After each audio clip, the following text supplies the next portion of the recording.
In the quest to boost rotation profitability, canola has gone beyond a break crop and become an integral staple for the Suckling family at Northampton.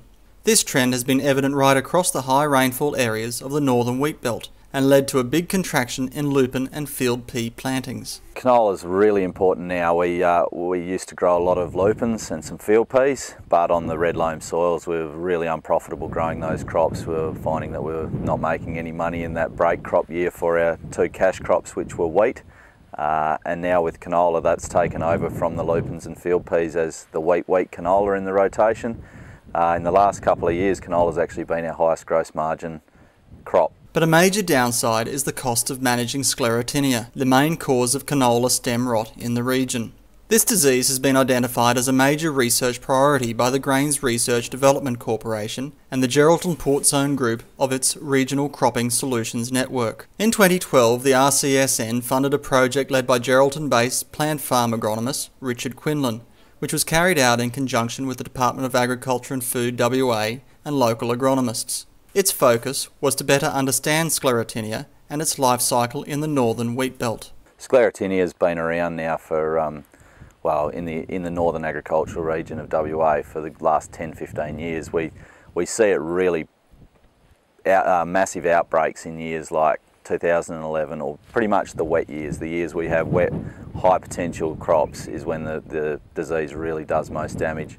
In 2011 we had paddocks that were up to 20 and 30% yield loss on the paddocks, the ones that were infected compared to the paddocks not affected. The Regional Cropping Solutions Group decided to look at sclerotinia in canola because that's one of the diseases that's impacting on its profitability. We really are just trying to scope out where the disease is a problem and the type of season that really is conducive for that disease to develop. And from that work, we think we'll be able to better tailor the control measures to make sure that that sclerotinia is controlled in those higher yielding years. Dry conditions in 2012 meant that the level of sclerotinia in trial plots was low. However, the trials did find that sclerotinia was most damaging in high biomass crops.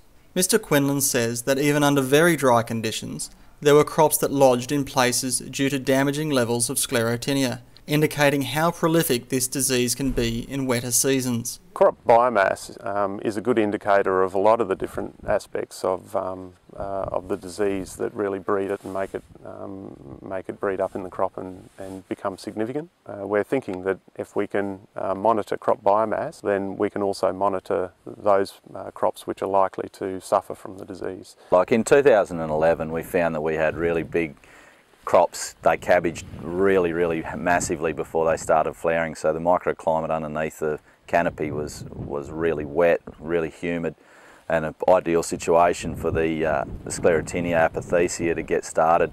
Although economic control of this disease can be achieved with fungicides, this can be expensive, and the research is looking for ways to fine-tune control measures.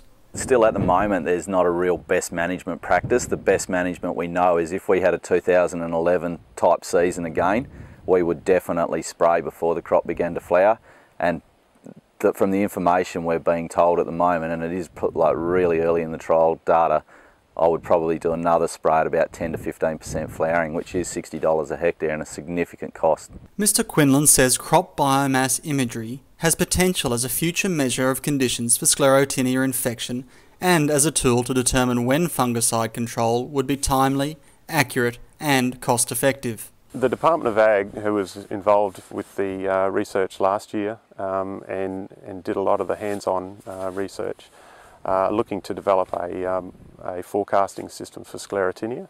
And so some of the research results from the 2012 trial work is likely to feed into that forecasting tool. As well as best practice for fungicide application and timing, Mr. Suckling says he would like to see more research into breeding canola with genetic resistance to sclerotinia. Canada have genetics bred into their canola lines now to combat sclerotinia, and I know one of the seed companies in Australia is fast-tracking bringing some of that genetics in, and I think that could potentially be a really big opportunity to try and control this disease with not only fungicides but also the genetics that may be able to deem some varieties resistant to this disease, or work around the disease and how it's affecting our bottom line.